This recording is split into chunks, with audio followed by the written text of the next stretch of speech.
आज का पाठ यिर्मयाह नबी का ग्रंथ अध्याय 28 वाक्य संख्या 1 से 17 तक।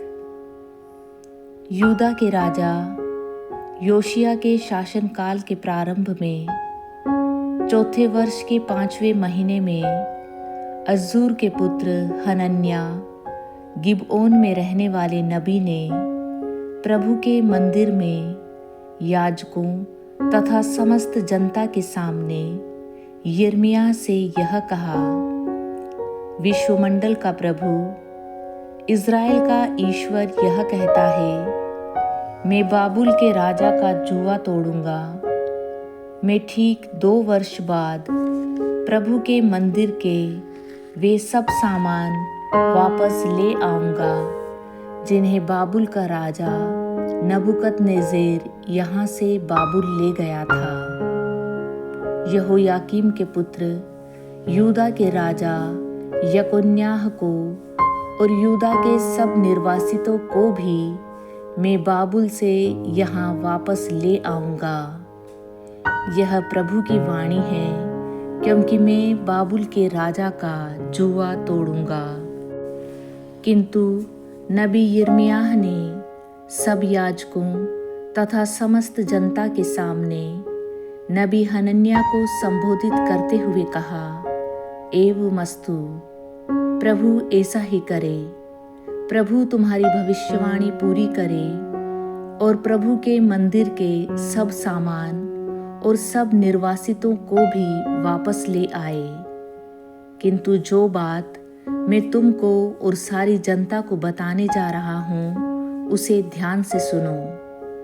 तुम्हारे और मेरे पहले जो नबी थे, वे प्राचीन काल से शक्तिशाली देशों और बड़े राज्यों के लिए युद्ध, विपत्ति और महामारी की भविष्यवाणी करते आ रहे हैं। जो नबी शांति की भविष्यवाणी करता है, वह तभी प्रभु का भेजा हुआ नबी माना जा सकता है जब उसकी भविष्यवाणी पूरी हो जाए। इस पर नबी हनन्याह ने नबी यिर्मयाह के कंधे पर से पूरा जुआ उतारा और उसे तोड़ डाला। तब हनन्याह समस्त जनता के सामने यह बोला, प्रभु यह कहता है, मैं इसी तरह बाबुल के राजा नबूकदनेस्सर का जुआ तोड़ूंगा। मैं ठीक 2 वर्ष बाद उसे सब राष्ट्रों के कंधे पर से उतार कर तोड़ दूंगा।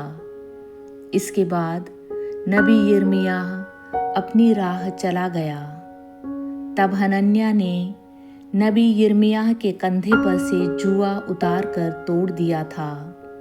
तो उसके थोड़े समय बाद प्रभु की वाणी यिर्मयाह को यह कहते हुए सुनाई दी, जाओ और हनन्याह से कहो, यह प्रभु की वाणी है, तुमने लकड़ी का जुआ तोड़ा, इसके बदले लोहा का जुआ आएगा।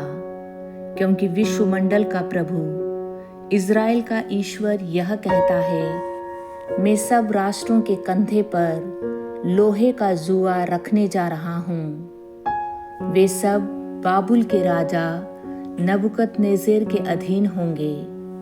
मैंने बनेले पशुओं को भी उसके अधीन कर दिया है। नबी यिर्मयाह ने नबी हनन्याह से कहा, हनन्याह, ध्यान से मेरी बात सुनो। प्रभु ने तुमको नहीं भेजा है। तुमने इस प्रजा को झूठी आशा दिलाई है। इसलिए प्रभु यह कहता है, मैं तुमको इस पृथ्वी पर से मिटा दूंगा। तुम इसी वर्ष मर जाओगे, क्योंकि तुमने प्रभु के विरुद्ध विद्रोह का प्रचार किया है। उसी वर्ष के 7वें महीने नबी हनन्याह का देहांत हो गया। आज का पवित्र सुसमाचार संत मत्ती अध्याय 14 वाक्य संख्या 32 से 36 तक। इसके तुरंत बाद ईसा ने अपने शिष्यों को इसके लिए बाध्य किया कि वे नाव पर चढ़कर उनसे पहले उस पार चले जाएं। इतने में वे स्वयं लोगों को विदा कर देंगे। ईसा लोगों को विदा कर एकांत में प्रार्थना करने पहाड़ी पर चढ़े। संध्या होने पर वे वहां अकेले थे। नाव उस समय तट से दूर जा चुकी थी। वह लहरों से डगमगा रही थी